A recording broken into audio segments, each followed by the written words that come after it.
વિદ્યાર્થી મિત્રોને નમસ્કાર. આજે આપણે સામાજિક વિજ્ઞાન વિષયમાં 5મા પાઠમાં બાકી છે ત્યાંથી શીખીશું. આપણે પાના નંબર 30 પર આવ્યા છે. અહોમ રાજ્ય બળજબરીપૂર્વકના શ્રમ એટલે અંગ્રેજીમાં ફોર્સ્ડ લેબર, અંગ્રેજીમાં શું કહેવાય છે તો ફોર્સ્ડ લેબર આધારિત હતું. અંડરલાઇન કરવું. જે લોકો પાસે રાજ્ય માટે બળજબરીથી કામ કરાવતું તે પાઇક કહેવાતા. જે લોકો પાસે રાજ્ય માટે બળજબરીપૂર્વક જે કામ કરાવવામાં આવતું હતું તે શું કહેવાતા? પાઇક કહેવાતા હતા. એ પણ અંડરલાઇન કરજો. દરેક ગામમાંથી નિશ્ચિત કરવામાં આવેલ સંખ્યામાં પાઇક મોકલાવાના રહેતા. વસ્તી ગણતરીને આધારે વધુ વસ્તી ધરાવતા વિસ્તારોમાંથી ઓછી વસ્તીવાળા વિસ્તારોમાં લોકોને ખસેડવાથી અહોમ કુળ તૂટી ગયા હતા. અહોમ કુળ તૂટી ગયાનું આ જ કારણ છે કે જ્યારે વસ્તી ગણતરીના આધારે વધુ વસ્તી ધરાવતા વિસ્તારોમાંથી જે ઓછી વસ્તીવાળા વિસ્તારોમાં લોકોને ખસેડવાથી અહોમ શું થયું હતું? તો અહોમ રાજ્ય તૂટી ગયું હતું. 17મી સદીના પ્રથમ દશકમાં વહીવટી વ્યવસ્થા કેન્દ્રીકૃત બની. વર્તમાન કાયદાઓ અને જોગવાઈઓ અનુસાર કોઈ વ્યક્તિ પાસે બળજબરીપૂર્વક કામ કરાવવું એ ગુનો ગણાય છે. વર્તમાન કાયદાઓ એટલે કે હાલમાં જે કાયદાઓ છે અને જે જોગવાઈઓ જે છે તેમાં કોઈ પણ વ્યક્તિ પાસે બળજબરીપૂર્વક જો કામ કરાવે તો એ ગુનો ગણાય છે. જે આપણે સૌ જાણીએ જ છીએ. જે આપણે શું છે તો એ બધા જાણતા જ છે કે કોઈની પાસે આપણે જબરજસ્તીથી કામ કરાવી શકીએ નહીં. એ પણ અંડરલાઇન કરી લેજો. આ જનજાતિના તમામ પુરુષો યુદ્ધના સમયે સેનામાં જોડાતા અને અન્ય સમયમાં સિંચાઈ વ્યવસ્થા જેવા સાર્વજનિક કાર્યો પણ કરતા. અહોમ લોકોએ ચોખાની ખેતીની નવીન પદ્ધતિઓ અમલમાં મૂકી હતી. અહોમ લોકોએ ચોખાની ખેતીની એક નવી પદ્ધતિઓ પણ અમલમાં મૂકી હતી. અહોમ સમાજ કુળમાં વહેંચાયેલો હતો. તેમના કુળને ખેલ કહેવામાં આવતું. અહોમ સમાજે કુળમાં વહેંચાયેલો હતો અને તેમના જે કુળ હોય તેને ખેલ કહેવામાં આવતું હતું. ઘણા ગામો પર ખેલનું નિયંત્રણ રહેતું. ઘણા ગામો પર કોનું નિયંત્રણ રહેતું હતું? તો ખેલનું. ખેડૂતને ગામના સમાજ દ્વારા આપવામાં આવેલ જમીન ગામ સમાજની સંમતિ વગર રાજા પણ પાછી લઈ શકતો ન હતો. તે સમયે જે જમીન જે ખેડૂતોને આપવામાં આવતી હતી તેના પર એક સરસ કાયદો બનાવવામાં આવ્યો હતો કે ખેડૂતોને જે ગામના જે સમાજ દ્વારા આપવામાં આવેલી જમીન તે જમીન ગામ સમાજની સંમતિ વગર રાજા પણ એ પાછો લઈ શકતો ન હતો. એ પણ અંડરલાઇન કરજો. શરૂઆતમાં અહોમ લોકો જનજાતીય દેવતાઓ એટલે કે પ્રકૃતિના દેવતાઓની ઉપાસના કરતા હતા. રાજા દ્વારા મંદિરો અને બ્રાહ્મણોને જમીનનું દામ આપવામાં આવતું હતું. રાજાઓ દ્વારા મંદિરો અને બ્રાહ્મણોને શેનું દાન આપવામાં આવતું હતું? તો જમીનનું. શિબસિંહ નામનો રાજા છે જે ઈસવીસન 1714થી ઈસવીસન 1744ના સમયમાં હિન્દુ ધર્મ ત્યાંના મુખ્ય ધર્મ બની ગયો હતો. એ પણ અંડરલાઇન કર્યું. હિન્દુ ધર્મ અપનાવ્યા છતાં અહોમ રાજાઓએ પોતાની પરંપરાગત માન્યતાઓ સંપૂર્ણપણે છોડી નહીં. અહોમના લોકોએ હિન્દુ ધર્મ અપનાવ્યો હતો છતાં પણ પોતાની જે પરંપરાગત જે માન્યતાઓ હતો એ બધી એમણે સંપૂર્ણપણે એટલે કે પૂરેપૂરી રીતે છોડી ન હતી.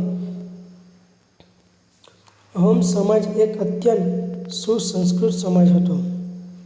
કવિઓ અને વિદ્વાનોને જમીન દાનમાં આપવામાં આવતી હતી. અહોમ સમાજ એક અત્યંત સુસંસ્કૃત સમાજ હતો અને કવિઓ અને વિદ્વાનોને જમીન દાનમાં આપવામાં આવતી હતી. નાટ્ય પ્રવૃત્તિને પ્રોત્સાહન આપવામાં આવતું. તે લોકોની જે નાટ્ય પ્રવૃત્તિઓ હતી એમને ઘણું પ્રોત્સાહન પણ આપવામાં આવતું હતું.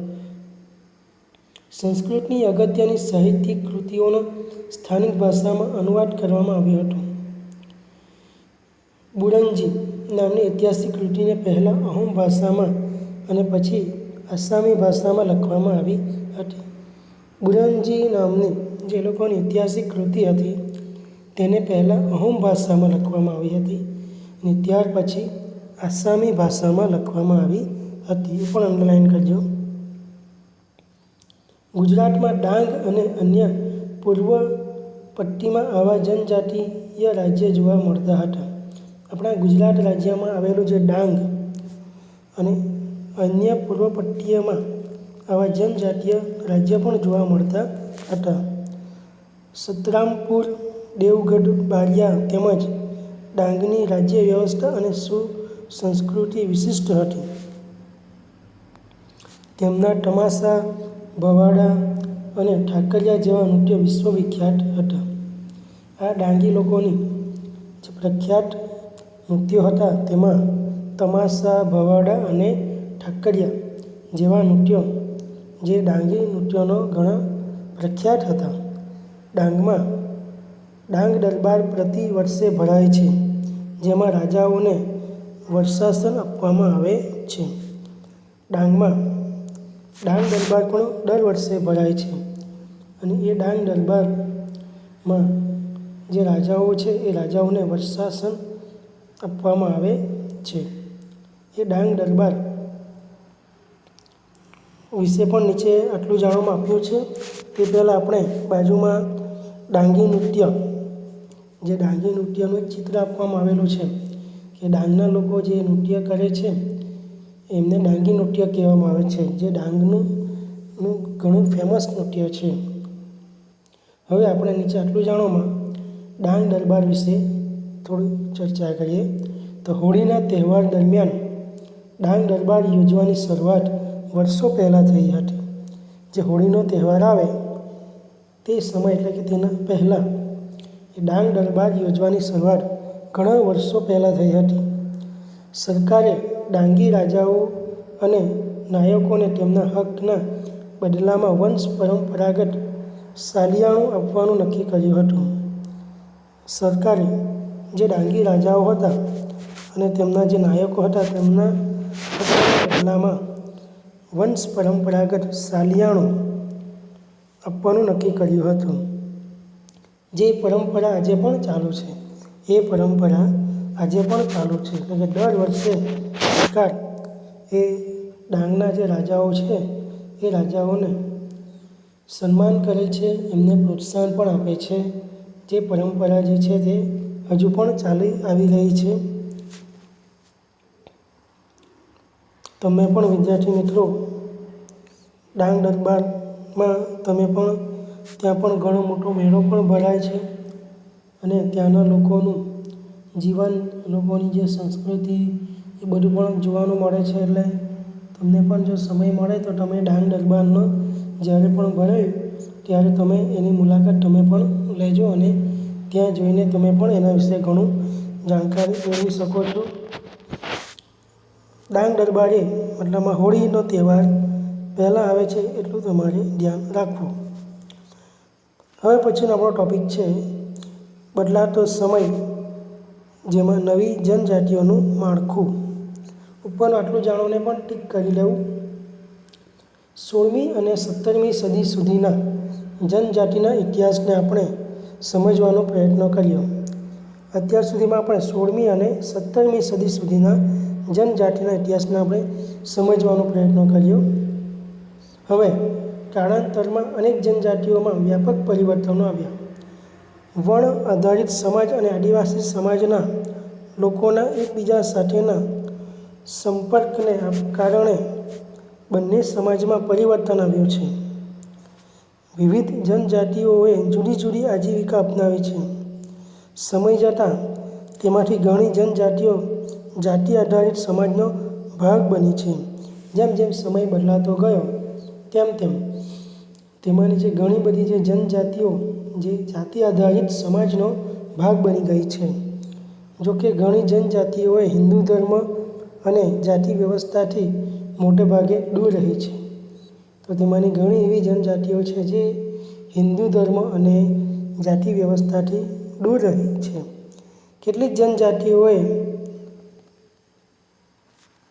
સુસંગઠિત વહીવટી વ્યવસ્થા ધરાવતા મોટા શક્તિશાળી રાજ્યોની સ્થાપના કરી છે, જેથી તેઓને તેમનાથી મોટા અને વધુ જટિલ સામ્રાજ્યો સાથે સંઘર્ષ પણ થયો છે.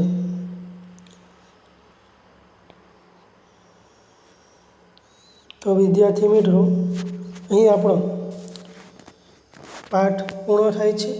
હવે તમારે આ પાઠનું લેસનમાં સ્વાધ્યાય લખવાનું છે.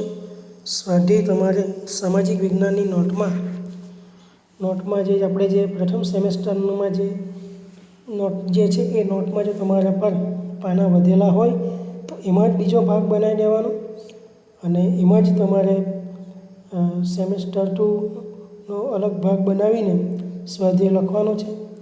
જો નોટ ભરાઈ ગઈ હોય તો નવી લઈ શકો છો તમે.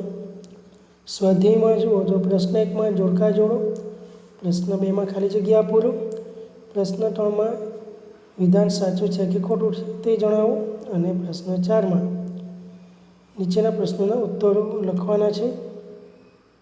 એ રીતે તમારે આખું સ્વાધ્યાય તમારે સામાજિક વિજ્ઞાનની નોટમાં લખી દેવાનું છે.